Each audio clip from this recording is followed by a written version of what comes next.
त्वमक्षरं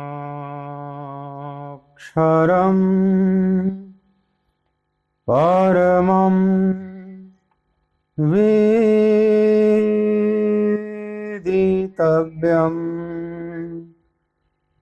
त्वमस्य विश्वस्य परं निधानम् त्वमव्ययः शाश्वत धर्मगोप्ता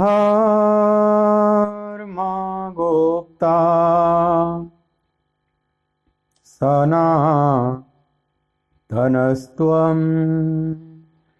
पुरुषो मतो मे वायुर्यमोऽग्निः वरुणः शशाङ्कः प्रजापतिस्त्वं प्रपितामहश्च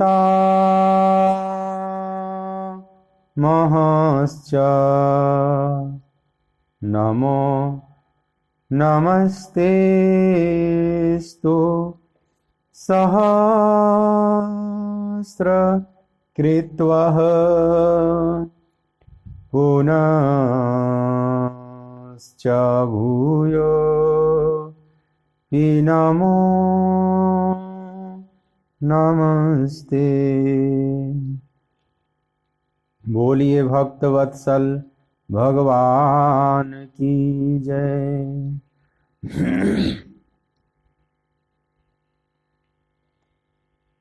श्री राधे गोपाल भज मन श्री राधे। श्री राधे गोपाल भज मन श्री राधे। श्री राधे गोपाल भज मन श्री राधे। श्री राधे गोपाल भज मन श्री राधे।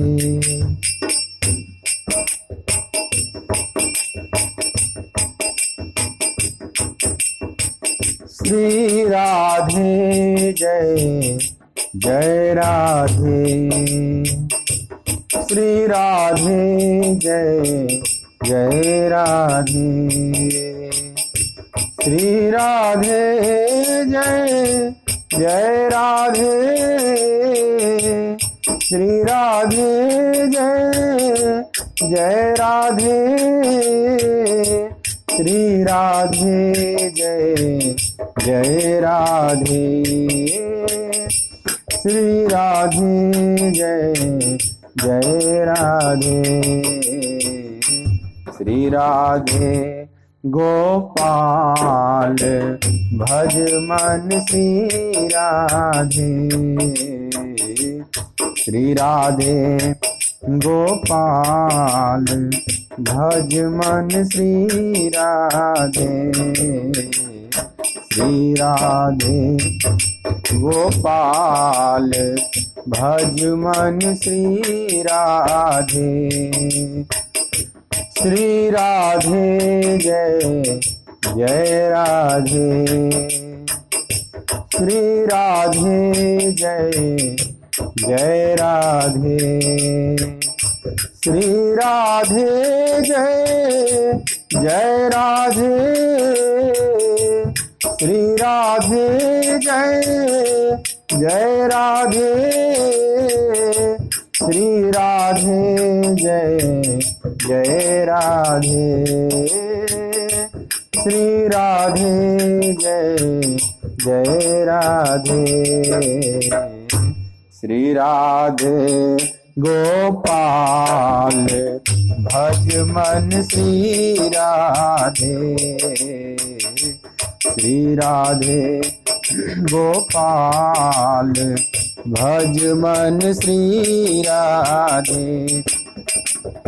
श्री राधे जय जय राधे, श्री राधे जय जय राधे,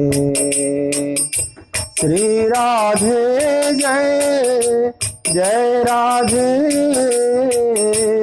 श्री राधे जय जय राधे, श्री राधे जय जय राधे, श्री राधे जय जय राधे, श्री राधे गोपाल भज मन श्री राधे, श्री राधे गोपाल भज मन श्री राधे,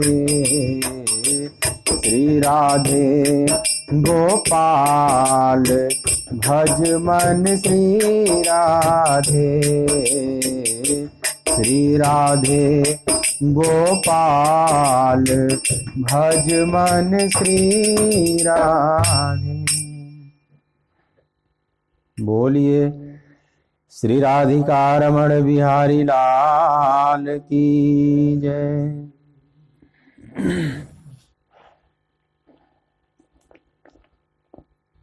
श्रीमद् भगवद गीता ज्ञान यज्ञ के इस मांगलिक सत्संग सत्र में मेरी तरफ से, आराधना कुंज की तरफ से, श्रीधाम वृंदावन की तरफ से आप सभी प्रभु चरणानुरागी गीता प्रेमी भक्त वृंदों का बहुत बहुत हार्दिक स्वागत है। दूसरे अध्याय का श्लोक संख्या 66 आप सभी मेरे साथ सस्वर गायन करेंगे जो जहां भी हैं। भगवान के मुख से निकली हुई यह सीधी वाणी है। या स्वयं पद्मनाभस्य मुख पद्माद्भि निसृता।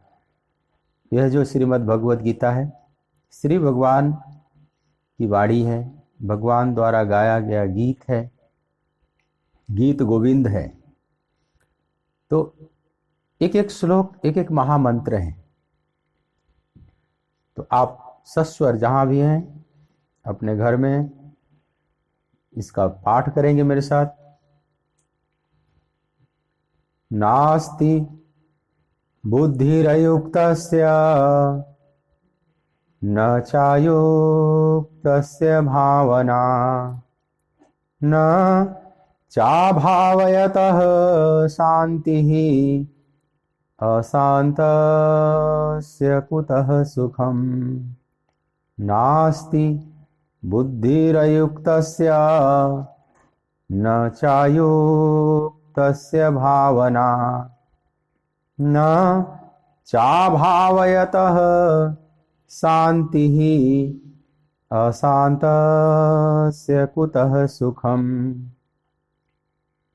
और हे अर्जुन, न जीते हुए मन और इंद्रियों वाले पुरुष में निश्चयात्मिका बुद्धि नहीं होती, और उस अयुक्त मनुष्य के अंतःकरण में भावना भी नहीं होती, तथा भावनाहीन मनुष्य को शांति नहीं मिलती, और शांति रहित मनुष्य को सुख कैसे मिल सकता है।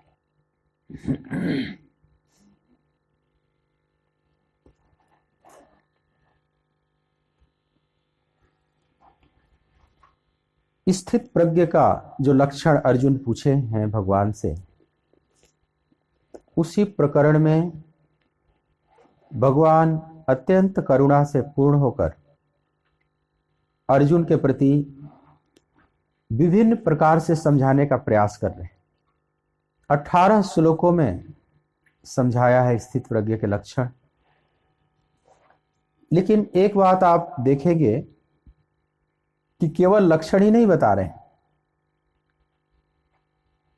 उस स्थित प्रज्ञता तक कौन पहुंच सकता है, कैसे पहुंचे, उसकी बात भी भगवान ने बताई है, जो कि अर्जुन ने नहीं पूछी है। अर्जुन तो केवल लक्षण पूछते हैं। स्थित प्रज्ञस्य का भाषा समाधिस्थस्य केशव स्थितिधिः किं प्रभासेत किमासीत व्रजेत किम। हे केशव, समाधि में स्थित हुए उन स्थित प्रज्ञ महापुरुष की क्या परिभाषा है, क्या लक्षण है? वे महापुरुष कैसे बोलते हैं, कैसे बैठते हैं, कैसे चलते हैं? तो ये लक्षण पूछा है।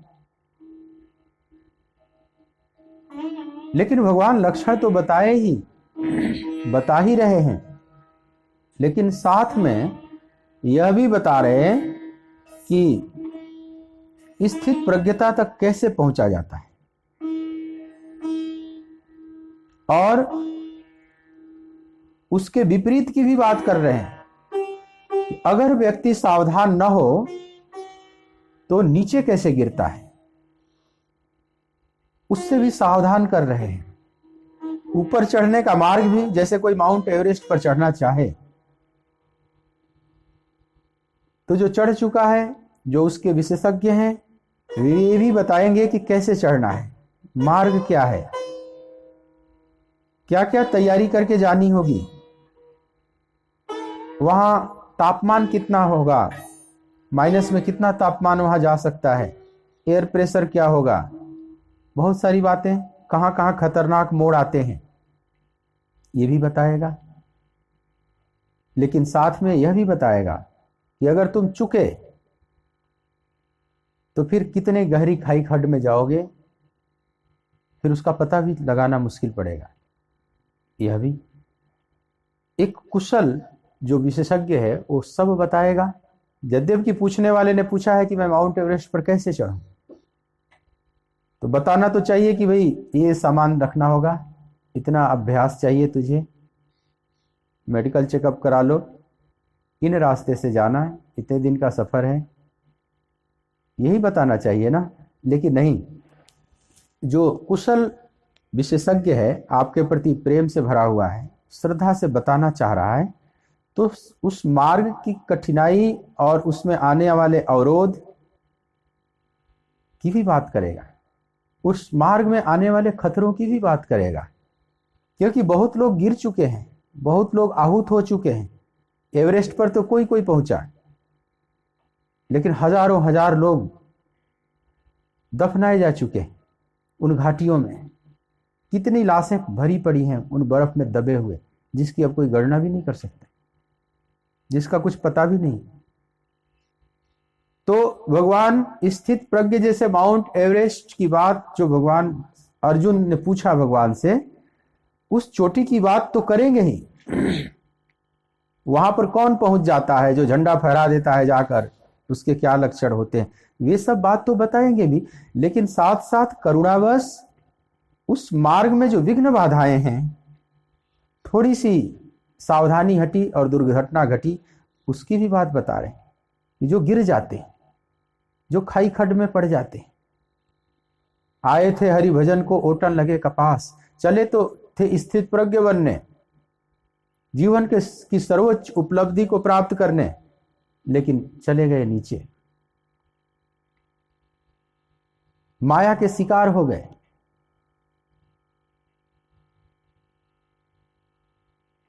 ब्रह्म को प्राप्त करने चले थे, पता चला कि भ्रम में पड़ गए, माया ही प्राप्त हो गई, माया जीत गई, ब्रह्म हार गया। तो भगवान साथ में यह भी बता रहे हैं कि जो मनुष्य पूरी तैयारी के साथ नहीं जुड़े हुए हैं, उनकी स्थिति क्या होती है, वे कहां गिरते हैं, कैसे गिरते हैं, इसकी बात भी इस श्लोक में स्थित प्रज्ञ का लक्षण नहीं बता रहे हैं। ये बता रहे हैं कि जो लापरवाह हैं, जो युक्त नहीं है, नास्ति बुद्धिर अयुक्तस्य न चायुक्तस्य भावना। हे अर्जुन, जो अयुक्त है मनुष्य, उसके पास बुद्धि भी नहीं होती और भावना भी नहीं होती। युक्त किसको कहते हैं और अयुक्त किसको कहते हैं? जो युक्त पुरुष हैं वे तो स्थित प्रज्ञता को प्राप्त कर लेते हैं, लेकिन जो अयुक्त है वे कैसे अशांति को प्राप्त कर लेते हैं, इसकी भी बात भगवान करते हैं कि जो अयुक्त हैं, युक्त माने जो जुड़ा हुआ, अयुक्त मतलब टूटा हुआ। किससे टूटा हुआ? तो परमात्मा से, स्वयं से। अगर ज्ञान मार्ग की भाषा में बात करें तो स्वयं से टूटा हुआ है या ब्रह्म से टूटा हुआ है, जो ब्रह्म से अयुक्त है। भक्त की भाषा में बात करें तो जो भगवान से टूटा हुआ है, भगवान से अयुक्त है। शून्यवादी ध्यान योगियों की भाषा में बात करें तो वे कहेंगे स्वयं से टूटा हुआ, जो स्वयं से अयुक्त है। एक ही बात को कहने के सब अनेक ढंग हैं, अलग अलग बातें नहीं है, सब एक ही कहने के ढंग अलग अलग हैं। तो जो भगवान से टूटा हुआ है या स्वयं से टूटा हुआ है, अब हम भगवान से कैसे टूट सकते हैं या स्वयं से कैसे टूट सकते हैं? क्या कोई स्वयं से अयुक्त हो सकता है? अपनी ही आत्मा से क्या कोई टूट सकता है? जरा विचार करके आप समझें। स्वयं से जो टूटा हुआ है, अपनी ही आत्मा से जो टूटा हुआ है, जुदा है, ये कैसे हो सकता है? स्वयं से हम कैसे टूट सकते हैं? अगर स्वयं से हम टूट जाए तो एक हमारा टूटा हुआ भाग जो हम टूट गए, और जिससे टूटे वो एक हमारा भाग, तो हम ही दो खंड में कैसे हो सकते हैं? एक ही व्यक्ति दो खंड में कैसे हो सकता है? नहीं, असंभव है। स्वयं से कोई नहीं टूट सकता। तो क्या भगवान से टूट सकता है? क्या हम भगवान से जुदा हो सकते हैं? तो भगवान से भी जुदा कैसे हो सकते हैं? क्योंकि भगवान सर्वव्याप्त। तो जो सर्वव्याप्त है उससे अलग होने का कोई प्रयास भी करे तो कैसे हो सकता है? जो सब जगह है उससे आप टूटकर कहां चले जाएंगे? कैसे भागकर चले जाएंगे? जहां भागकर जाओगे वहां भी भगवान है। हरि व्यापक सर्वत्र समाना, प्रेम ते प्रगट हो ही मैं जाना। जब हरि व्यापक सर्वत्र समाना, सर्वत्र समान रूप से व्याप्त है, ये नहीं कि कहीं ज्यादा और कहीं कम। ये स्वयं भगवान शिव ने मानस में बात की है। जब सभी अकुलाकर ब्रह्मा जी के पास गए, पृथ्वी त्राहिमाम करने लगी। कथा जो आती है मानस में, इस वक्तव्य की पृष्ठभूमि में जो कथा है कि सब पृथ्वी एकदम अकुला गई और पृथ्वी देवताओं के पास गई, ऋषि मुनियों के पास गई। सुर मुनि गंधर्वा मिलके सर्वा, गए विरंची के लोका, संग गो तनुधारी भूमि विचारी, परम विकल भय शोका। पृथ्वी ऋषि मुनियों और देवताओं के साथ विरंची के लोका मैंने ब्रह्मा के लोक में गई। दूर से ब्रह्मा ने देख लिया आते हुए, समझ गए किस लिए लोग आ रहे हैं। ब्रह्मा सब जाना मन अनुमाना, मोर कछु न बसाई। ब्रह्मा सब समझ गए, मन में अनुमान लगाए कि मेरा बस भी वहां नहीं चलेगा। मेरे से ही वरदान प्राप्त करके रावण बहुत बलवान हो चुका है, मैं भी अब कंट्रोल नहीं कर सकता। तो मोर कछु न बसाई। तो फिर क्या उपाय बताया ब्रह्मा जी ने कि जा करी तै दासी, सोई अविनाशी, हमरे तोर सहाई। है पृथ्वी, जिसकी तुम दासी हो वह अविनाशी प्रभु है, हमारे और तुम्हारे और सबके रक्षक एकमात्र वही परम प्रभु हैं। तो हम सब उन्हीं को पुकारें, उन्हीं से अपनी बात रखें। पर एक गंभीर प्रश्न खड़ा हो गया कि वे प्रभु कहाँ मिलेंगे। सब अपने अपने मंतव्य को रख रहे हैं। पूर्व वैकुंठ जान पक कहाँ को कह पय निधि बस प्रभु सोई। किसी ने कहा कि पूर्व वैकुंठ लोक में रहते हैं, वहां चले हम लोग। कोई कहा क्षीर सागर में भगवान सोए हुए हैं, वहां चले, वहां मिलेंगे। जाके हृदय भगति जस प्रीति प्रभु तह बसई सदा ते ही रीति। जिसके हृदय में जैसी भक्ति थी, प्रेम था, जितनी समझ थी, जितना विवेक था, अपने अपने ढंग से सबने बताया, उसके लिए भगवान वही रहते। क्योंकि सबके लिए भगवान एक जैसे नहीं रहते। हर मनुष्य का भगवान एक जैसा नहीं रहता। जब छोटा बच्चा होता है तो उसका भगवान आसमान में होता है, कहीं दूर सिंहासन पर बैठा हुआ है, कंट्रोल कर रहा है पूरे जगत का। जब वही बच्चा बड़ा होता है तो उसका भगवान आसमान से थोड़ा नीचे उतर जाता है, उसके हृदय में विराजमान हो जाता है। सबके हृदय में वह परमात्मा रहता है। और प्रौढ़ होता है, अध्यात्म में थोड़ी और यात्रा किया तो उसका जो भगवान है कण कण में व्याप्त है, जर्रे जर्रे में है झांकी भगवान की, किसी सूझ वाली आंख ले पहचान, कण कण में व्याप्त। और आगे बढ़ा, जब पराकाष्ठा पर अध्यात्म की जाता है तो देखता है कण कण में ही भगवान नहीं है, कण कण ही भगवान है। हर कंकड़ एक शंकर है, उसको छोड़कर और कुछ है ही नहीं। खुदा से जुदा और कुछ है ही नहीं। तेरा ही जलवा, एको ब्रह्म द्वितीयो नास्ति, सर्वम खलुमिदं ब्रह्म, ईशावास्यमिदं सर्वम यत् किंचित जगत्याम जगत। यह जगत जितना है, जहां है, किंचित मात्र भी जो कुछ भी है वह ईश्वरमय है। सियाराममय सब जग जान, सियाराममय है। तो जब सब उसी की अभिव्यक्ति है तो फिर कण कण में परमात्मा व्याप्त है, यह भी कहते नहीं बनता। कण कण में परमात्मा व्याप्त है कहने से ऐसा लगता है कि जैसे कण अलग है, परमात्मा अलग है। जैसे गन्ने में रस व्याप्त है तो आप जूस तो निकाल सकते हैं ना, रस को अलग कर सकते हैं, छिलकों को अलग कर सकते हैं। तो क्या इस तरह से व्याप्त है? कण कण में परमात्मा, कहते हैं नहीं, ऐसा नहीं। कैसे व्याप्त है? जैसे मान लो बर्फ में जल व्याप्त, तो बर्फ और जल को अलग अलग आप नहीं कर सकते।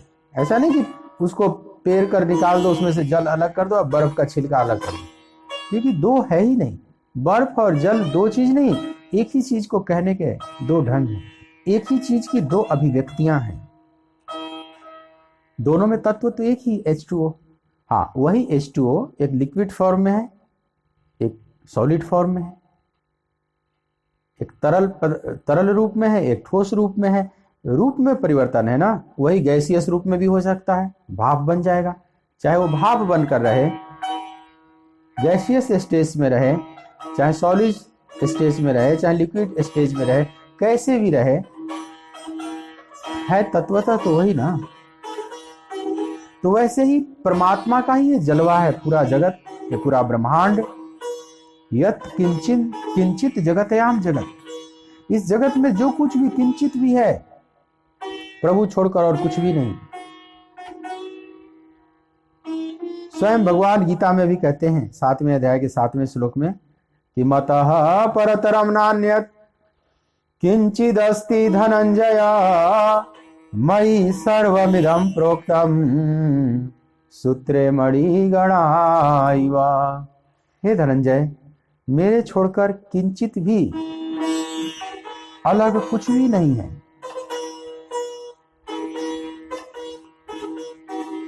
सूत के मणियों की तरह सारा जगत मेरे में पिरोया हुआ है। जैसे एक धागे का माला होता है, धागे के मनके बन जाते हैं 108, बीच में गांठें भी बन जाती हैं, और खोल दो तो सिर्फ एक धागा है। एक ही धागा 108 मनके, सुमेरु, गांठें सब में अलग अलग अभिव्यक्त हो गया, सिर्फ एक ही धागा। ऐसे ही असंख्य जो नाम रूपात्मक यह जगत दिखाई पड़ रहा है, सब अलग अलग गांठें हैं, मन के हैं उसी परम ब्रह्म परमात्मा की, अलग अलग नहीं है। तो भगवान कहते हैं मेरे छोड़कर और किंचित कुछ भी नहीं। कहियत भिन्न न भिन्न, ये सब कहने में भिन्न भिन्न है। बर्फ अलग है, बर्फ एक नाम दे दिया, एक जल नाम दे दिया, एक तरंग लहर नाम दे दिया, एक सागर नाम दे दिया, लेकिन लहर और तरंग क्या दो हैं? कहियत भिन्न न भिन्न, कहने में सागर और तरंगे हैं लेकिन भिन्न नहीं। तो जो सर्वत्र व्याप्त है उसको छोड़कर और कुछ है ही नहीं, तो हम उससे अलग कैसे हो सकते हैं, अयुक्त कैसे हो सकते हैं? नास्ति बुद्धि अयुक्तस्य, जिसकी बात भगवान कहते हैं, न चायुक्तस्य भावना। जो अयुक्त हैं, जो टूटे हुए हैं उस परमात्मा से, न तो उनके पास बुद्धि होती है न भावना होती है। पर हम कैसे टूट सकते हैं? कोई कैसे टूट सकता है उस परमात्मा से? टूटकर जाएगा कहां? जहां भी जाएगा वही है। लेकिन जिसकी जितनी बुद्धि विकसित होती है उसके लिए परमात्मा उस रूप में रहता है। जैसे बच्चे से लेकर और प्रौढ़ होने तक उसकी मान्यताएं बदलती चली गई। आसमान का परमात्मा हृदय में उतर आया, कण-कण में व्याप्त हो गया, कण-कण ही हो गया। तो जाके हृदय भगति जस प्रीति, प्रभुतः बसई सदा तेहि रीति। जिसके हृदय में जैसी भक्ति है, प्रेम है, जितनी समझ है, उसके लिए परमात्मा उसी रूप में है। उससे ज्यादा वो नहीं सोच सकता। तो सब देवताओं ने अपने अपने मंतव्य को रखा। कोई कहा क्षीर सागर में, कोई कहा वैकुंठ में। भगवान शिव कहते हैं कि तेहि समाज गिरजा में रहे हूं। हे उमा, मैं भी उस सभा में था, लेकिन मेरे से कोई नहीं पूछ रहा। और जो समझदार लोग हैं, जब तक कोई पूछे ना तब तक नहीं बोलते। फिर सबने पूछा कि भोलेनाथ आप भी तो बताइए, आप का चुप साध ही रहे हो बलवाना, आप क्यों चुप बैठे हुए हैं? आप भी तो कुछ बताइए। तो अवसर पाई बचन एक कहे हूं। जब मुझे अवसर दिया गया तो मैं एक ही बात मैंने कहा, न क्षीर सागर, न वैकुंठ, न और कहीं कुछ, न गोलोक धाम, न साकेत धाम, न कैलाश धाम, न सातवां आसमान, न हेवेंस, न पैराडाइज। मैंने और कुछ भी नहीं बताया। वचन एक कहे हूं, बस एक ही बात मैंने कही कि हरि व्यापक सर्वत्र समाना, हरि व्यापक सर्वत्र समाना, प्रेम ते प्रगट होहि मैं जाना।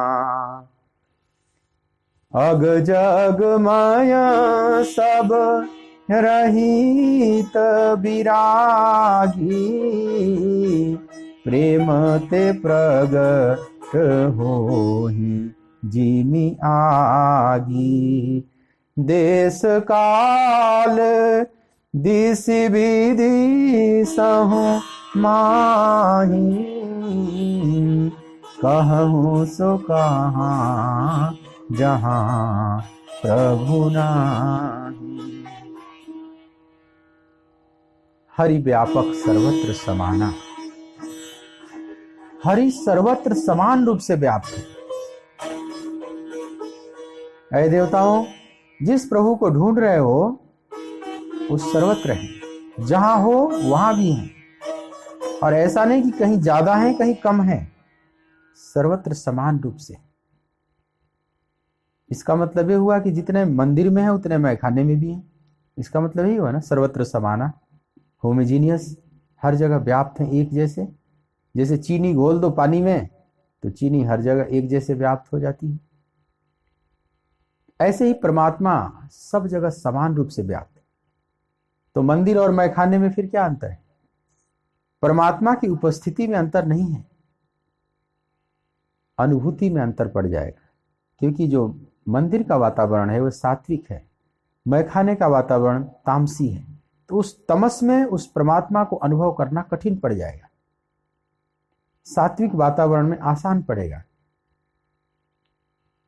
जैसे थोड़ा बादल लगा हुआ है हल्का फुल्का, तो सूरज को देखना आसान है, लेकिन काली घटा छा जाए बिल्कुल तो फिर बहुत कठिन है।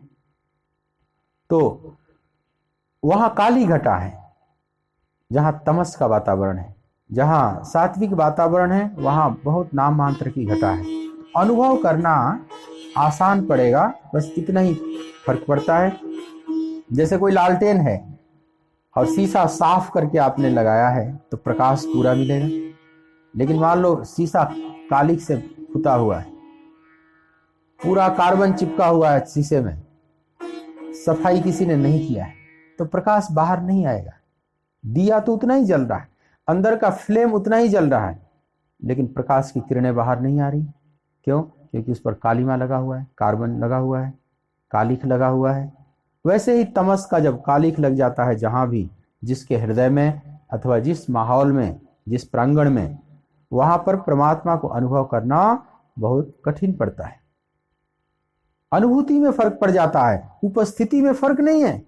परमात्मा रूपी दिया सर्वत्र समान रूप से जल रहा है, उसकी किरणें समान रूप से बिखर रही हैं। देश काल दिशा विदिशा कहूं सो कहां जहां प्रभु नहीं। कौन सी ऐसी जगह है जहां वो प्रभु नहीं है? भगवान राम जब जा रहे थे चित्रकूट, तो रास्ते में महर्षि वाल्मीकि का आश्रम पड़ा। महर्षि को प्रणाम किया राम ने। लौकिक लीला कर रहे हैं, महर्षि तो पहचान गए, भगवान के रूप में अंदर से मानसिक पूजन किया, बाहर से उनका पूजन स्वीकार किया लोक रीति निभाने के लिए। फिर राम ने पूछा कि हे ऋषिवर, मैं कहीं रहना चाहता हूं, कोई अच्छी सी जगह बताइए जहां मैं विराजमान हूं, जहां रहूं। महर्षि वाल्मीकि ने कहा कि हे राम, तुम मेरे एक प्रश्न का उत्तर दो, फिर मैं तुझे बताऊंगा। ये बताओ कि तुम कहां नहीं हो। तो कहते हैं कि इस बात पर निरुत्तर हो गए, राम भी निरुत्तर हो गए। मैं कहां नहीं हूं कैसे बताएं, जो सर्वव्याप्त है। फिर भी तुम लौकिक ढंग से पूछ रहे हो, तो बताया उन्होंने चित्रकूट। वैसे 14 स्थान पहले बताया, फिर चित्रकूट बताया, लेकिन सच्चाई यह है कि वह परमात्मा सर्वव्याप्त है, हरि व्यापक सर्वत्र समाना। तो जो समान रूप से सर्वत्र व्याप्त है, उससे अलग कैसे हो सकता है कोई? अयुक्त कैसे हो सकता है? लेकिन एक चीज हो सकता है, अयुक्त होने का भ्रम तो हो सकता है, टूटने का भ्रम तो हो सकता है।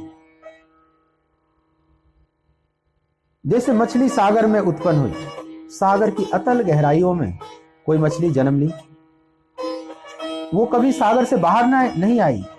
सागर में बहुत गहराई है, कई तल पर सागर है, बहुत सी मछलियां अंदर जन्म लेती हैं, कभी ऊपर सतह पर नहीं आती। जब किलोमीटर नीचे गहराई है सागर की, तो उसमें बहुत से जीव ऐसे हैं जो कभी बाहर आए ही नहीं। उनको पता ही नहीं कि समुद्र का कहीं किनारा भी होता है, कहीं ऊपर तल भी होता है। 11 किलोमीटर तक गहरा है समुद्र। अब उसके नीचे जो जीव पैदा हुए हैं, उनको कुछ नहीं पता कि सागर जैसी कोई चीज होती है, क्योंकि अलग से कभी देखा ही नहीं ना। आप जाते हैं ना देखने की, किनारे से खड़े होते हैं, सागर है, लहरें उठ रही हैं, विशाल जल का यह स्रोत। लेकिन जो उस अतल गहराई में बहुत से जीव पैदा हुए जो कभी बाहर आए नहीं, वो आ भी नहीं सकते, उनका शरीर फट जाएगा। अब 11 किलोमीटर अंदर भी जीव हैं। समुद्र की सबसे मैक्सिमम गहराई है 11 किलोमीटर। मारियाना ट्रेंच, जो उसको ट्रेंच बोला जाता है, इतना रहस्यमय है वो जगह। कहते हैं जितना चांद चंद्रमा रहस्यमय है, उतना ही रहस्यमय अभी वो भी है। अभी वैज्ञानिक ठीक से उसकी पूरी खोज नहीं कर पाए। वहां सूरज की कभी किरणें नहीं पहुंची। पैसिफिक ओशियन में है, प्रशांत महासागर में, फिलीपींस के पास, 11 किलोमीटर गहरा है।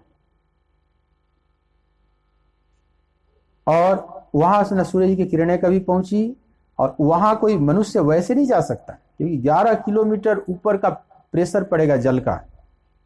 मतलब 1 वर्ग इंच में कहते हैं कई टन वहां पर वजन पड़ता है।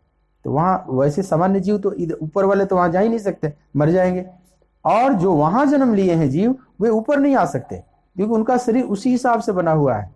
उतने प्रेशर को, वाटर प्रेशर को झेल सकते हैं। उसके ऊपर आएंगे तो उनका शरीर फट जाएगा। तो वे कभी भीतर बसे ही न जान ही आना, वे भीतर ही जन्म लिए बसे, वो बाहर का कुछ उनको पता ही नहीं। उनको ये भी नहीं पता कि इसके बाहर भी कुछ चीज है। जैसे आप इस ब्रह्मांड में जन्म लिए हैं, आप इस ब्रह्मांड के बाहर क्या है आपको कुछ भी नहीं पता, लेकिन इस ब्रह्मांड के बाहर भी तो ब्रह्मांड है, असंख्य ब्रह्मांड है। उमर तरु विशाल तव माया, फल ब्रह्मांड अनेक निकाया। जीव चराचर जंतु समाना, भीतर बसही न जान ही आना। किसी में हमारा जन्म हुआ, जीवन हुआ, मरण होगा, लेकिन इसके बाहर क्या है कुछ भी नहीं पता। ऐसे ही उन अतल गहराइयों में सागर के जन्मे हुए जीवों को बाहर सागर का कोई तल है जहां बड़ी बड़ी लहरें उठती हैं, ज्वार भाटाएं उठती हैं, कुछ भी नहीं पता। उन्हें तो ये भी नहीं पता कि सागर जैसी कोई चीज होती, क्योंकि उससे कभी जुदा हुआ ही नहीं।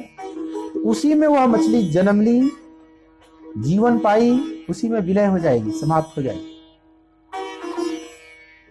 लेकिन मान लो बड़ी बूढ़ी मछलियों से वो मछली सुन रखी है कि सागर जैसी कोई चीज होती, एक विशाल जलाशय है जिसको सागर कहते हैं। मान लो कथाओं में उसकी भी बूढ़ी माताएं, दादी माताएं मान लो कथा सुनाती होंगी कि एक सागर है जहां बड़े जलचर रहते हैं, और उसने सुन लिया और सागर को देखने की इच्छा से भर गई।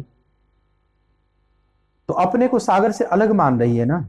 उसको नहीं पता कि जिसमें मैं रह रही हूं वही सागर है, और केवल बाहर ही नहीं, मेरे भीतर भी सागर है। मेरे शरीर का एक एक अवयव, एक एक कण कण, एक एक अंग प्रत्यंग सब सागर से ही बना हुआ है। मेरे भीतर भी सागर है, मेरे बाहर भी सागर है। सागर छोड़कर और कुछ नहीं।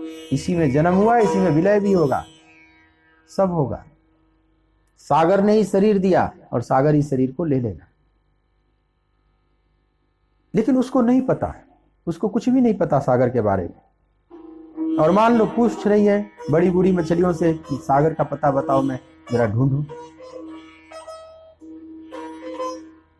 तो उसको अलग से कोई पता कैसे बताए?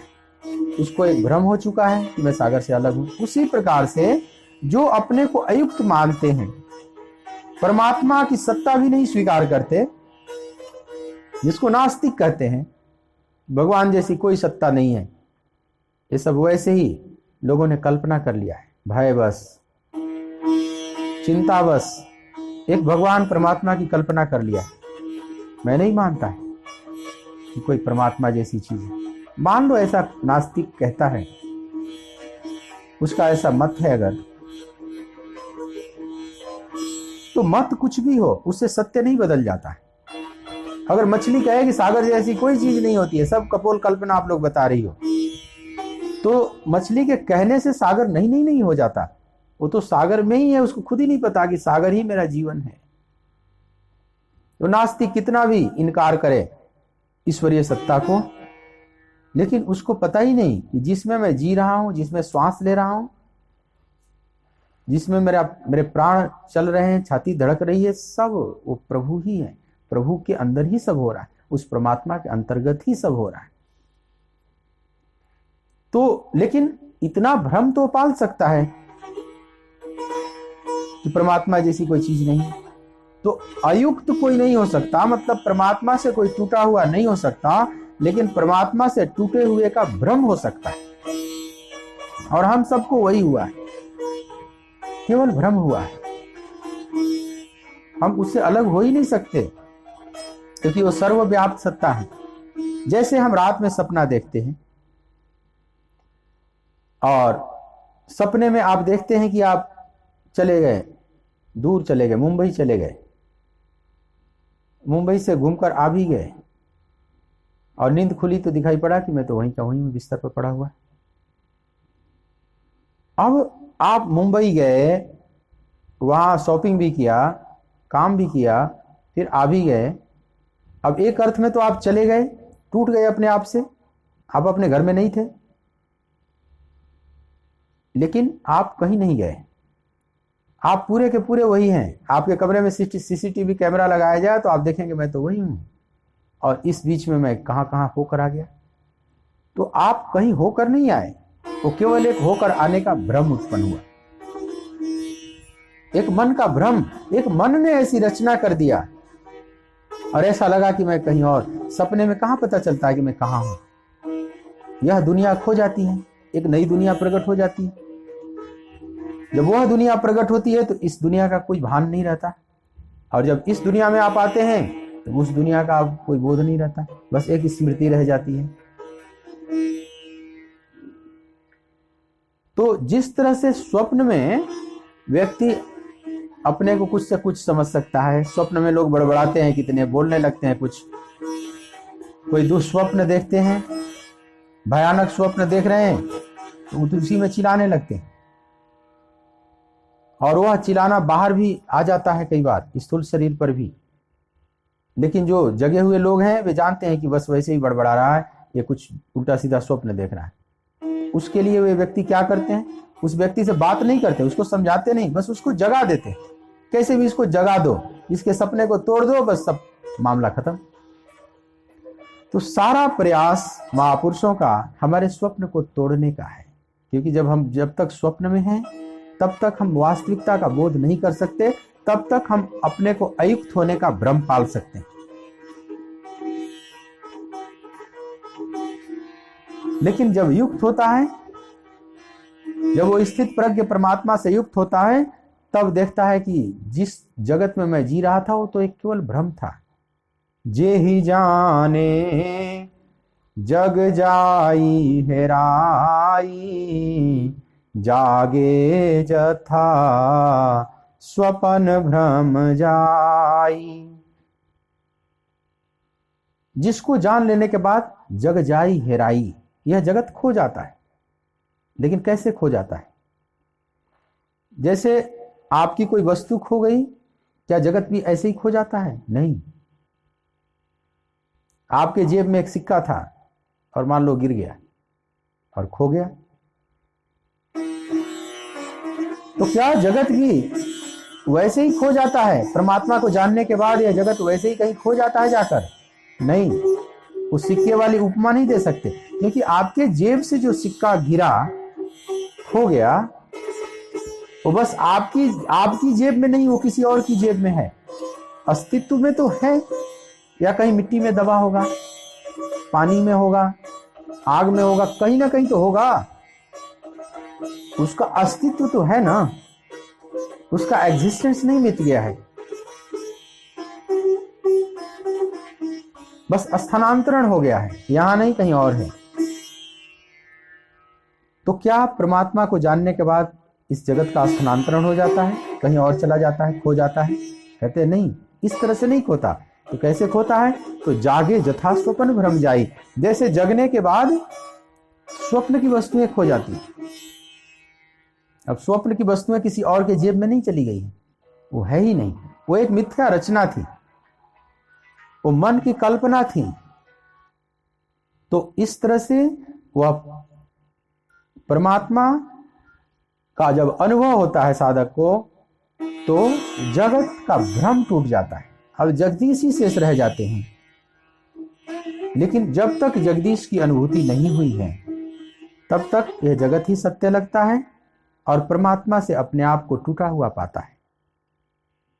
तो भगवान कहते हैं, जो परमात्मा से अपने आप को अलग पाते हैं, टूटे हुए पाते हैं, अयुक्त पाते हैं, हे पार्थ, उनके पास बुद्धि होती है न भावना होती। जिनको ऐसा भ्रम हो गया जैसे मैं अलग हूं, जैसे सागर से लहरें अपने को अलग मान सकती हैं, लहर कह सकती है कि मैं तो लहर हूं, सागर अलग है, लेकिन वह एक भ्रम हो सकता है। सागर और लहर दो चीज नहीं है, एक ही सत्ता है। तो भगवान कहते हैं कि जो ऐसा सोचते हैं, जो अयुक्त हैं, जो परमात्मा से टूटे हुए हैं, उनके पास बुद्धि भी नहीं होती और भावना भी नहीं होती। देखो, बुद्धि मस्तिष्क का उपज और भावना हृदय की उपज। कह सकते हैं उसके पास न शुद्ध मस्तिष्क है, न उसके पास शुद्ध हृदय है, क्योंकि शुद्ध मस्तिष्क से शुद्ध बुद्धि उत्पन्न होती है, जिसको विवेक कहते हैं, सात्विकी बुद्धि कहते हैं, या भगवान जिसको व्यवसायत्मिका बुद्धि कहते हैं, निश्चयात्मिका बुद्धि। तो जो भगवान से दूर हैं, पीठ किए हुए हैं परमात्मा की तरफ, उनके पास बुद्धि नहीं होती, सात्विकी बुद्धि नहीं होती, निश्चयात्मिका बुद्धि नहीं होती, विवेकवती बुद्धि नहीं होती।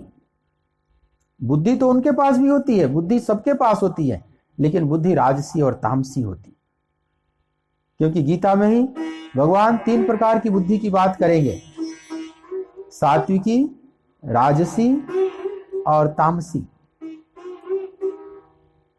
एक अर्थ में देखा जाए तो यहां बुद्धिहीन तो कोई भी नहीं, सब मनुष्यों के पास बुद्धि है, पर बुद्धि राजसी है कि सात्विकी है कि तामसी है, इसमें फर्क पड़ता है। राजसी तामसी बुद्धि वाला व्यक्ति संसार को पकड़े रहता है, संसार से युक्त होता है। हर व्यक्ति युक्त भी है,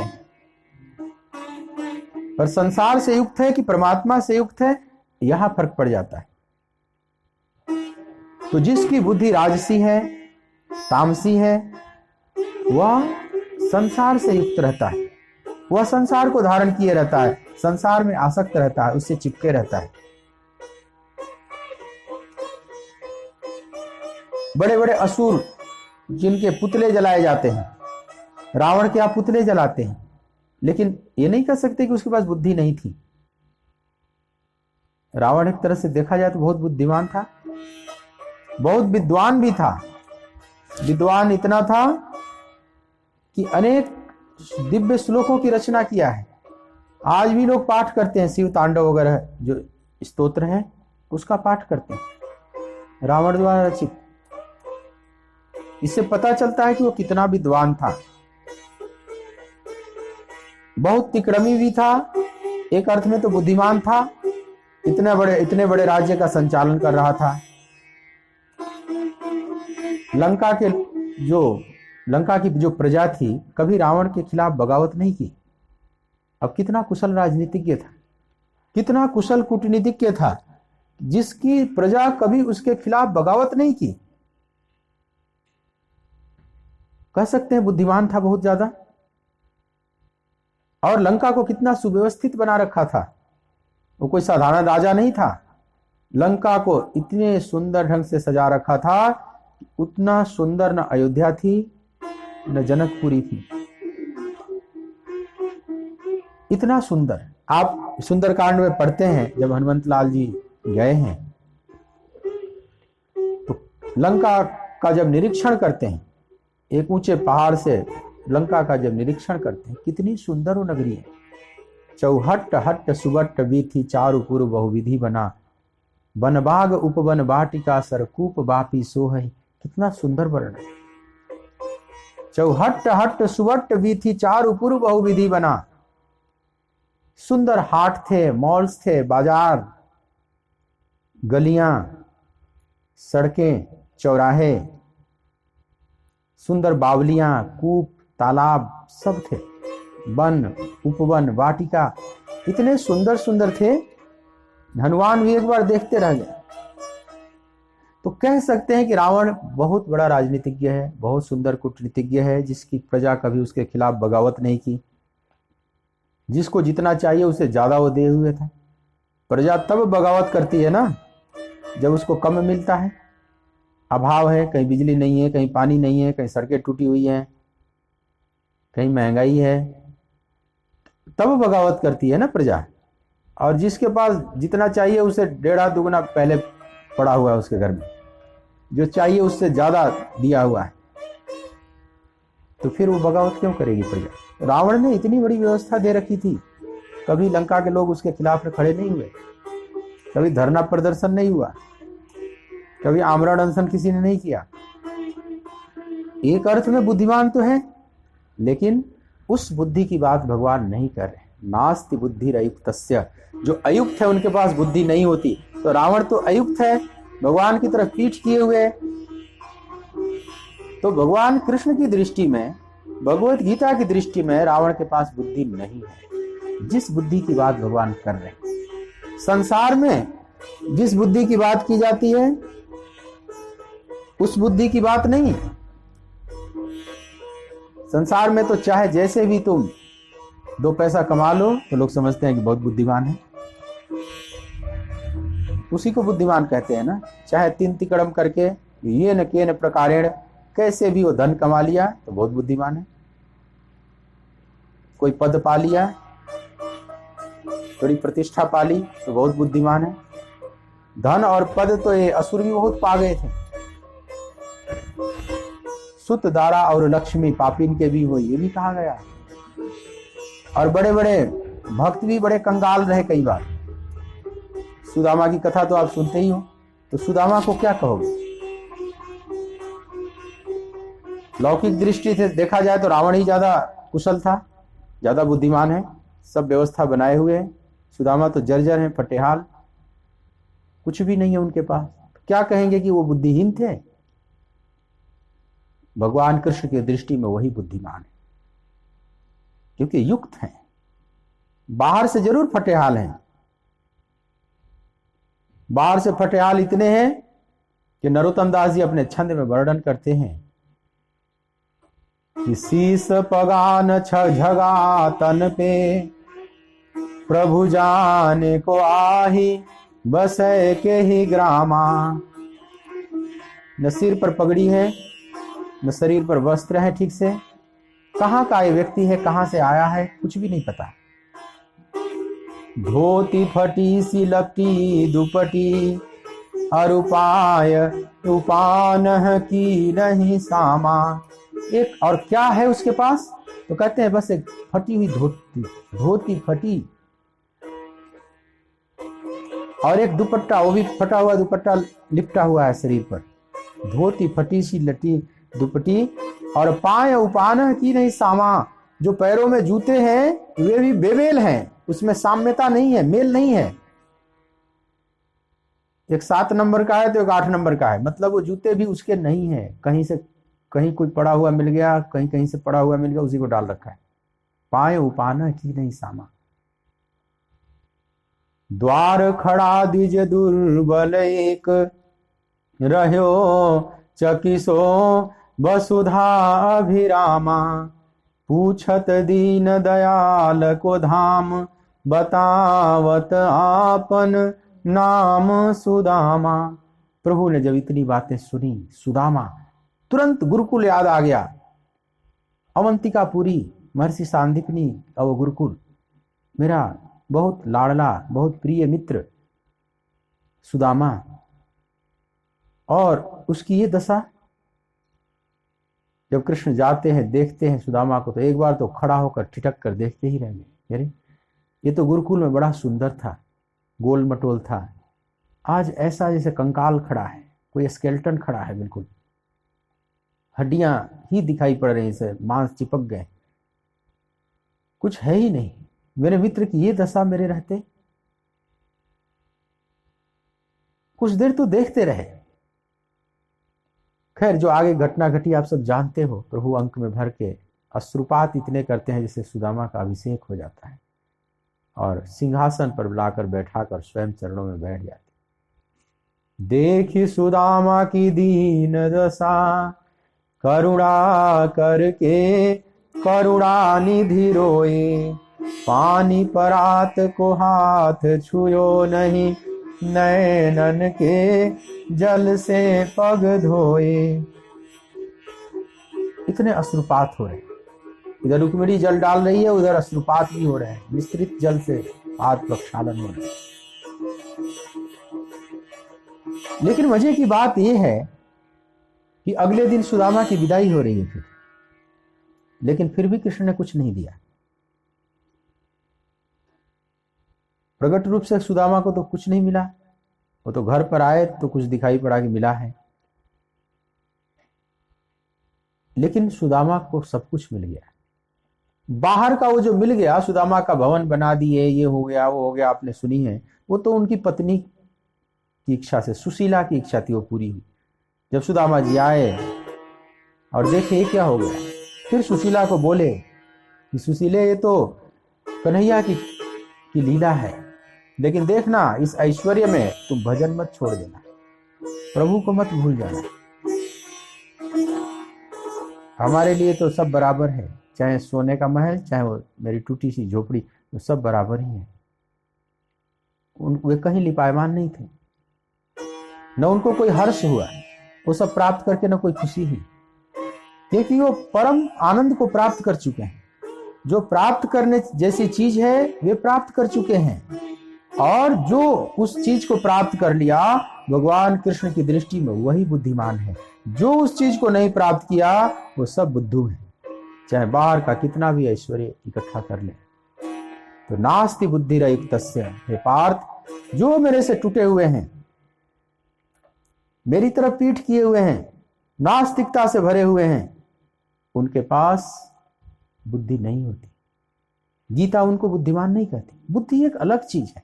बुद्धि किसी तिकड़म का नाम नहीं है, उस बुद्धि का नाम ही प्रज्ञा है। भगवान यहां जो प्रज्ञा, स्थित प्रज्ञा की बात कर रहे हैं। जब साधक की बुद्धि परमात्मा की तरफ प्रवाहित होने लगती है, उस बुद्धि को प्रज्ञा कहा जाता है। और जब सिद्धावस्था को प्राप्त हो जाती है तो वह प्रज्ञा अकंप हो जाती है, स्थित हो जाती है। उस अवस्था के महापुरुष को स्थित प्रज्ञ कहा जाता है। तो परमात्मा की तरफ प्रवाहित बुद्धि एक बुद्धिमत्ता, एक विवेक, भगवान उसकी बात कह रहे हैं। वो सबके पास नहीं होती। वो केवल किताब पढ़ लेने से या बहुत से सूचनाओं का संग्रह कर लेने से, बहुत सी जानकारियां लेकर अपने स्मृति रूपी संग्रहालय को भर लेने से वह नहीं होती। वो एक अलग ही चीज है जो शुद्ध निर्णय ले सके। जैसे सुदामा के पास धन कमाने की बुद्धि नहीं है, वो एकदम फेल हो जाएंगे। तुकाराम के पास धन कमाने की बुद्धि बिल्कुल नहीं थी, अपना व्यापार भी सब डुबा दिया, दिवालिया घोषित हो गए, बैंकरप्सी हो गई, लूट पिट गए। लेकिन आज उसी तुकाराम का जो अभंग है पूरे महाराष्ट्र में बड़े आदर से पढ़ा जाता है। बाहर से तो उनको व्यापार भी करने नहीं आया, खेती भी करने नहीं आई, सब बर्बाद। लेकिन भीतर की खेती करना, भीतर का व्यापार करना जानते थे, वे अच्छे व्यापारी थे। यह संसार हाट बनिए का, यहां तू सौदे आयो। यह संसार हाट बनिए का, यहां तू सौदे आयो। चतुरो माल चौगुनो कीन्हो, चतुरो माल चौगुनो कीन्हो। मूरख मूल गमायो, भजन बिना बावरे। तूने हीरो सो जन्म गवायो, भजन बिना बावरे।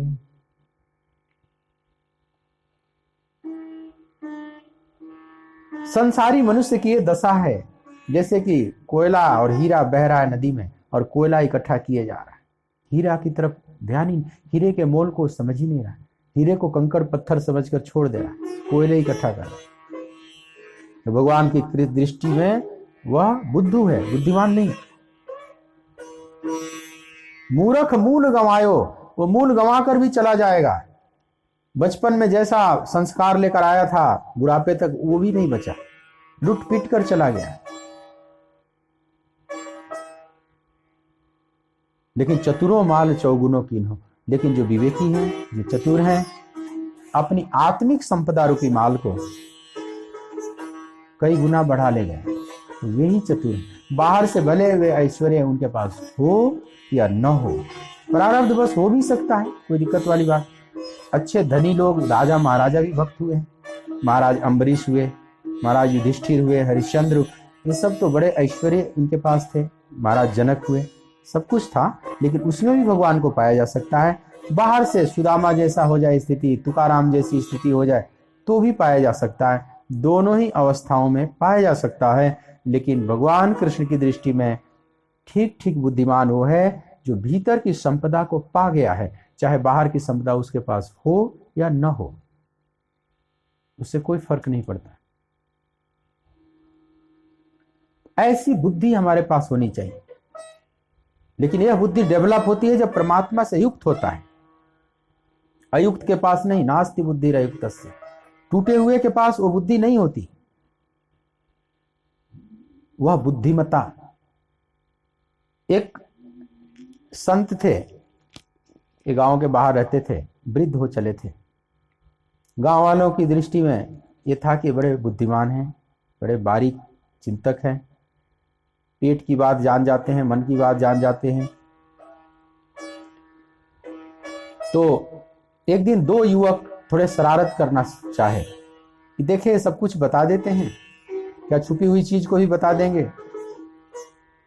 तो दोनों परीक्षा लेने के लिए आए और एक उसमें से युवक अपने कोट में, जाड़े का मौसम था तो कोट पहने हुए था, उस कोट में कबूतर छुपा रखा था और उसी में अपना एक हाथ घुसा रखा था, कबूतर की गर्दन पर हाथ रख रखा था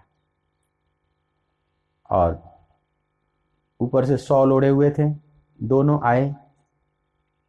एक मित्र ने कहा कि महाराज बताइए, ये जो हमारा मित्र है, ये इसके अंदर, इसके कोट के अंदर क्या है, कौन सी वस्तु इसने रख रखी। संत समझ गए इसके अंदर कबूतर है और यह जिंदा है, ये कोई जिंदा वस्तु है कि मुर्दा है, ये बताइए, ये कोई जीवित है या मरा हुआ है। महापुरुष समझ गए कि इसके अंदर कबूतर है और वो जीवित है। लेकिन उन युवकों का के पास षड्यंत्र क्या था, एकदम गर्दन पर हाथ रखे हुए था, अंदर कोट के अंदर छुपाकर। यदि ये कहेंगे कि वह जिंदा है तो तुरंत गर्दन दबा देंगे वहीं पर और बाहर निकाल कर दिखाएंगे, देखिए ये तो मरा हुआ है, आप तो गलत सिद्ध हो गए, आप नहीं बता पाए। और अगर कहेंगे कि वो मरा हुआ है तो जिंदा निकाल कर दिखा देंगे। मतलब दोनों तरफ से इनको झूठा करना है किसी भी प्रकार से। महापुरुष समझ गए उसके षड्यंत्र को, युगों का क्या षड्यंत्र है, मैंने कहीं से भी हराने का प्रयास है। तो वे महापुरुष समझ गए, लेकिन महापुरुष ने कहा कि मैं अपने सत्य असत्य की परवाह नहीं कर रहा हूं, मैं अब मेरा जो ज्ञान तुम लोग आकर है उसकी परवाह नहीं कर रहा हूं, मैं उस कबूतर की परवाह करते हुए बोल रहा हूं कि कबूतर मरा हुआ है, अब निकाल कर दिखा। अब तुम जिंदा दिखाएगा ना, क्योंकि मैं अगर जिंदा बोल दूंगा तो तुम मार दोगे, वो कबूतर बेचारा मारा जाएगा। तो मैं उस कबूतर के जीवन पर विचार करते हुए मैं कहता हूं कि कबूतर मरा हुआ है, अब निकाल कर दिखा।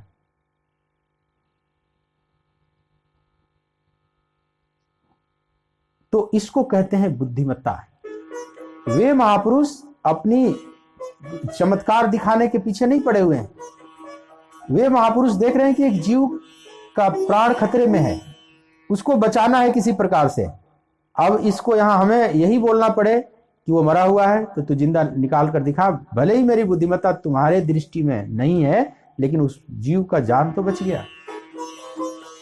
और ऐसे महापुरुष के पास ही भावना होती है। ध्यान दो, दोनों बातें भगवान कहते हैं, न चायुक्तस्य भावना। जिसके पास शुद्ध बुद्धि है उसी के पास शुद्ध भावना भी है। तो नास्ति बुद्धिरयुक्तस्य न चायुक्तस्य भावना न चाभावयतः शांति अशांतस्य कुतः सुखम। हे पार्थ, जो अयुक्त है, मेरे से टूटे हुए हैं, उनके पास न बुद्धि होती है न भावना होती। और जिसके पास भावना नहीं है, जिसके अंतःकरण में भावना नहीं होती, वह भावनाहीन, उस भावनाहीन मनुष्य को शांति कैसे मिल सकती? वो अशांत रहेगा, और जो अशांत है वो सुखी कैसे हो सकता है? अशांतस्य कुतः सुखम। तो जो भगवान से जुड़े रहते हैं उनके पास शुद्ध बुद्धि होती है, शुद्ध प्रज्ञा होती है, और उसी में शुद्ध भावना, क्योंकि उनका हृदय शुद्ध होता है। तो हृदय में भावना का प्राकट्य होता है। मस्तिष्क से बुद्धि उपजती है और हृदय से भावना, लेकिन शुद्ध मस्तिष्क से शुद्ध बुद्धि उपजती है और शुद्ध हृदय से शुद्ध भावना का प्राकट्य होता है। शुद्ध हृदय से शुद्ध भावना, ये ध्यान रखना। अशुद्ध हृदय में शुद्ध भावना नहीं हो सकती। जिसको हम भावना कहते हैं आमतौर पर बोलचाल की भाषा में, वो व्यक्ति बड़ा भावुक है, वो जो सेंटिमेंटलिटी की बात करते हैं वो नहीं, ये बहुत सेंटिमेंटल है व्यक्ति, बहुत भावुक है। कई लोग भावुक दिखाई पड़ते हैं, लेकिन शुद्ध भावना नहीं होती। अपने लोगों के प्रति, अपने परिवार के प्रति जहां जहां महत्व के धागे जुड़े हुए हैं, वहां वहां तो उनकी भावनाएं दिखाई पड़ती हैं, लेकिन ये शुद्ध भावना नहीं। जिसके पास शुद्ध भावना है, उसके लिए पूरा जगत ही अपने जैसा है, अपने परिवार की तरह है। वसुधैव कुटुंबकम। लियो टॉलस्टॉय ने एक कहानी लिखी कि एक राजा था, एक बहुत धनी व्यक्ति था, और उसका एक ही पुत्र था। पुत्र थोड़ा बड़ा हुआ तो किसी बात से झगड़ा हो गया, पुत्र उसकी आज्ञा पालन नहीं किया, उसको निकाल दिया घर से। वह युवक चला गया, चारों तरफ ऐसे फटेहाल घूमता रहा, क्योंकि धनी बाप का बेटा था और कुछ करना जानता नहीं था, तो वैसे फटेहाल घूम रहा था मजनू की तरह। और इस तरह से 10 साल बीत गए।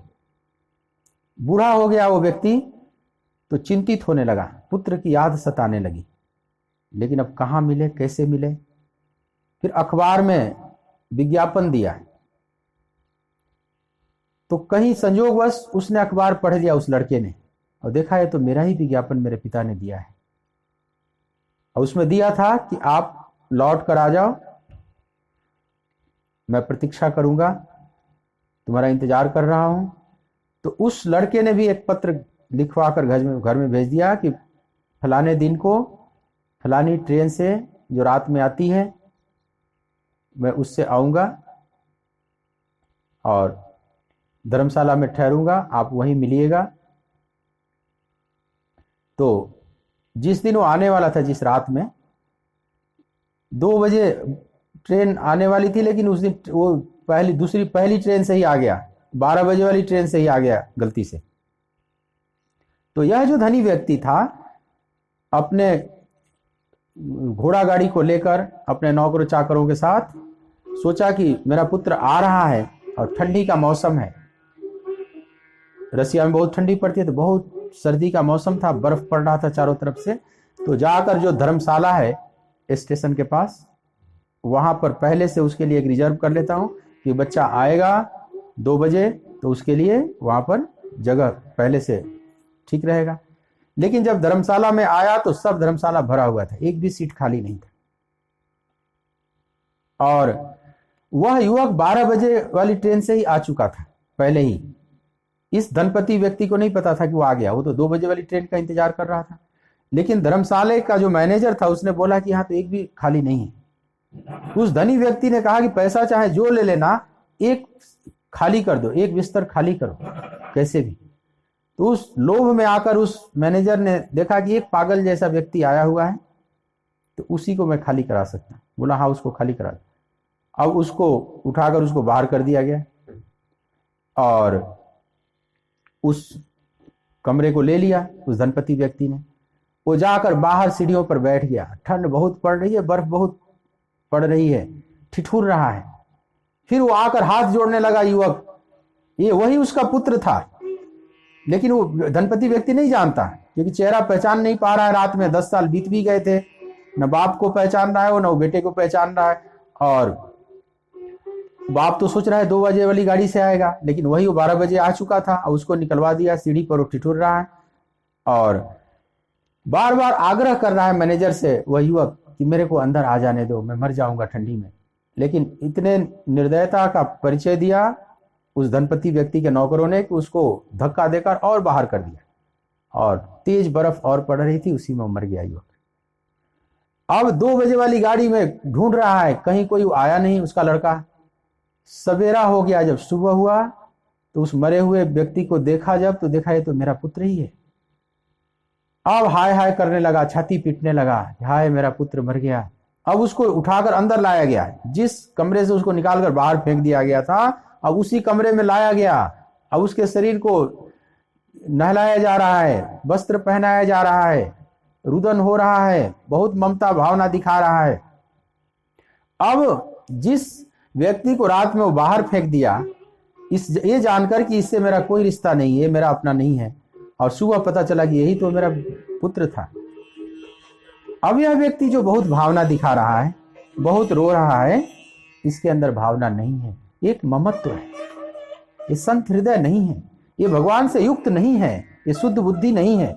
शुद्ध हृदय का होता तो चाहे किसी का भी लड़का हो, इसको इस तरह से क्यों हम बाहर निकाल दे एकदम से, उसी में एडजस्ट करो जिसे तैसे। तो ऐसे व्यक्ति के पास भावना नहीं होती, अपने लोगों के प्रति केवल भावना दिखती है। लियो टॉलस्टॉय ने फिर लिखा इस कहानी को लिखते हुए कि यह जो घटना है वो मेरी आत्मकथा भी है। लियो टॉलस्टॉय राजा के लड़के थे, बहुत सुंदर एक दार्शनिक महापुरुष, और अपनी माँ के बारे में लिखा है कि मेरी माँ कुछ इसी प्रकार की थी। सच्चाई लिखा है कि मेरी माँ बहुत कठोर हृदय की थी, लेकिन जब किसी थिएटर में जाती थी कोई नाटक देखने तो बहुत रोती थी, इतनी रोती थी कि कई रुमाल गीले हो जाते थे। एक दिन ऐसी घटना घटी, मैं छोटा था, मुझे वही स्मृति याद है कि बग्घी में बैठकर मेरी माँ जा रही है, मैं भी साथ हूं, और बहुत बर्फ पड़ रहा है, और थिएटर में मेरी माँ गई, और वहां जब थिएटर देखी तो सब, जब नाटक में कोई वैसा भावुक दृश्य आ गया तो खूब रोने लगी।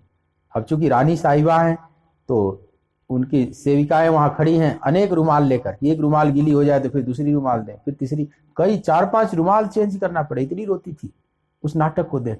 लेकिन जब इतनी सख्त थी कि बाहर जब निकल कर आती थी तो 1 मिनट प्रतीक्षा नहीं कर सकती थी। जो बग्घी चलाने वाला था कोचवान, वो एकदम तैयार मिलना चाहिए, जरा भी 1 मिनट की देरी हो जाए तो बहुत दंडित करती थी। तो कोचवान बिल्कुल रेडी रहता था कि कब ये थिएटर से बाहर निकल कर आ जाए, और उस समय अगर इधर उधर कोई कोचवान चला गया तो फिर बहुत नाराज होगी, सबको दंडित करेगी। तो जो मैनेजर थे, मैनेजमेंट करते थे इनके, वो कोचवान को एकदम वहां बैठाए रहते थे। उस रात तो ऐसा हुआ कि वह कोचवान मर गया, इतनी बर्फबारी हो रही थी कि वो हट नहीं सकता था वहां से। निर्देश था कि तुम जाओगे नहीं, कब रानी साहिबा आ जाएंगी एकदम से, तुझे हटना पड़ेगा, तो हट नहीं सकते, वहीं रहोगे। और वो मर गया बेचारा, तो उसके लाश को हटाकर और फिर दूसरा कोचवान बैठा दिया गया। और मेरी माँ को पता भी चल गया वो कोचवान मर चुका है, ये दूसरा है, लेकिन उसके कठोर हृदय में कोई फर्क नहीं पड़ा। ऐसे कितनी बार ऐसी घटनाएं, टॉलस्टॉय ने कहा कि मैंने देखा कि ऐसे कितने नौकर चाकर मर चुके, उसको लेकर इसके हृदय में वेदना नहीं होती थी, लेकिन जब नाटक में थिएटर में बैठती थी तो रुमाल पर रुमाल गीले हो जाते थे। तो ये ऐसी भावना की बात भगवान नहीं कह रहे कि तुम नाटक में, सिनेमा में, सीरियल में खूब रोते हो, लेकिन बाहर से शुष्क। कई बार वृंदावन आते हैं कितने लोग, रिक्शा वालों से खूब जद्दोजहद करेंगे। अगर रिक्शा वाला 20 रुपया मांग रहा है तो कहेगा कि नहीं 15 ले लो, 18 ले लो। 2 रुपया छुड़वाने के लिए, 1 रुपया छुड़वाने के लिए खूब जद्दोजहद करेंगे, 2 रुपया कम कर देंगे। लेकिन वही बिहारी जी का दर्शन करेंगे, फिर बाहर निकलते ही खूब लस्सी पियो, खूब टिक्की खाओ। वहां पैसा बहाने में उनको नहीं ज्यादा इधर उधर लगता कि ये व्यर्थ जा रहा है, लेकिन रिक्शे वाले से 2 रुपया बचाने में बहुत जद्दोजहद करते हैं। अब ये भावना नहीं है। मान लो रिक्शे वाले के जेब में 2 रुपया चला ही गया, होना तो ये चाहिए कि तो थोड़ा टिप्स भी दे दो, थोड़ा बख्शिश भी दे दो। बख्शिश नहीं दे सकते तो मान लो चला ही गया, आपको लग रहा है कि 2 रुपया ज्यादा ले लिया, उसको लेकर आपको खुश होना चाहिए कि चलो इसने मेहनत किया है, सर्द में जाड़े में इसने रिक्शा खींची है, तो 2 रुपया और सही, 5 रुपया और सही, 10 रुपया और सही। लेकिन जब वहां जाते हैं और दुकानदार गले काटते हैं उनके, वहां सैकड़ों रुपया बहा कर चले आते हैं, उसमें उनको वेदना नहीं होती, यहां मैंने ज्यादा दे दिया। तो अब ये भावना नहीं है। जिसके अंदर भावना है वो देखेगा कि कहाँ जरूरतमंद है, वहां वो अपने पैसे को खर्च भी करेगा, व्यर्थ की जगह से वो अपने को बचाएगा। तो भगवान कहते हैं कि ऐसी शुद्ध भावना उनमें होती है जो मेरे से युक्त होते हैं। जो परमात्मा का दिन रात चिंतन करता है उसका हृदय शुद्ध होता है, उसके लिए पूरी पृथ्वी ही अपना परिवार है, बस भैव कुटुंबकम। ऐसे हृदय से, शुद्ध भावना से यह प्रार्थना निकलते रहती है कि सर्वे भवन्तु सुखिनः, सर्वे सन्तु निरामयाः, सर्वे भद्राणि पश्यन्तु मा कश्चित् दुःख भाग्। सब सुखी हों, सब निरोग हों, सब मंगलमय दर्शन करें, कल्याणमय दर्शन करें। हे प्रभु, किसी के भाग्य में दुख ना हो। ऐसा निर्मल हृदय से ऐसी प्रार्थना निकलती। और जो अयुक्त है, भगवान से टूटे हुए हैं, उनमें ऐसा नहीं होता। उनकी बुद्धि तामसी राजसी होती है, तो उनके अंदर भावना भी केवल मैं मेरे तक ही सीमित रहती है, पूरे पृथ्वी के लिए नहीं होती। तो भगवान कहते हैं कि ऐसा व्यक्ति न चाभावयतः शांतः, वह कभी शांति को प्राप्त नहीं कर सकता, वो अशांत रहेगा। ढूंढ रहा है शांति लेकिन हृदय शुद्ध नहीं है, तो शांति कहां से पा सकता है?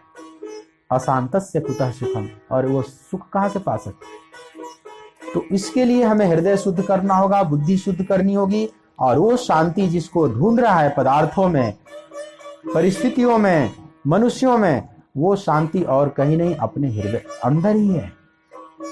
हीरा मन के अतरे में, मेरा हीरा हेराई गया कचड़े में, ढूंढ रहा है वो कचड़े में, लेकिन अंत में मीरा कहाँ हीरा पाया? तो हीरा मन के अतरे में। तो जब पाया तो अपने ही भीतर पाया, वो शांति अपने भीतर है।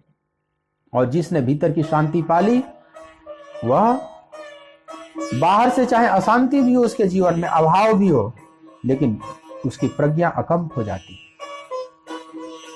एक शहर में, पाम्पेई नगर में ज्वालामुखी फूटा, सब गांव छोड़कर लोग भाग रहे थे।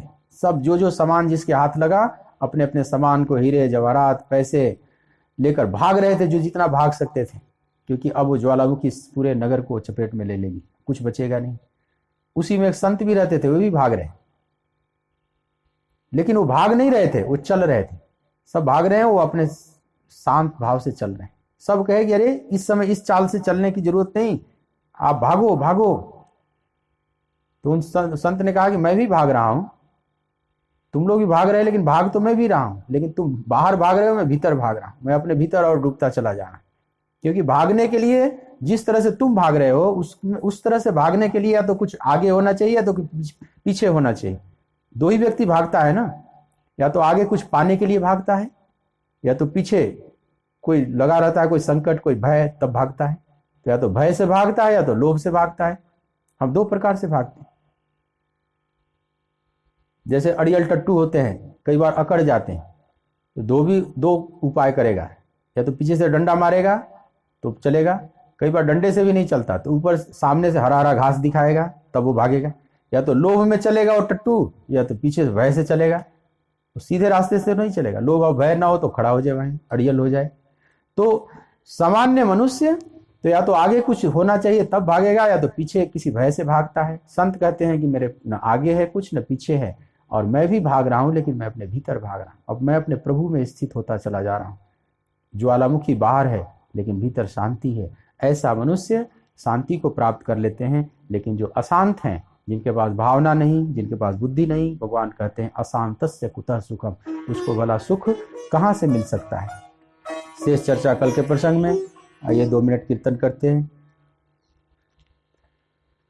कृष्ण गोविंद गोविंद हे गोपाल नंदलाल, कृष्ण गोविंद गोविंद हे गोपाल नंदलाल, कृष्ण गोविंद गोविंद हे गोपाल नंदलाल, कृष्ण गोविंद गोविंद हे गोपाल नंदलाल, कृष्ण गोविंद गोविंद हे गोपाल नंदलाल, कृष्ण गोविंद गोविंद हे गोपाल नंदलाल, हे गोपाल नंदलाल, हे गोपाल नंदलाल, गोपाल नंदलाल, हे गोपाल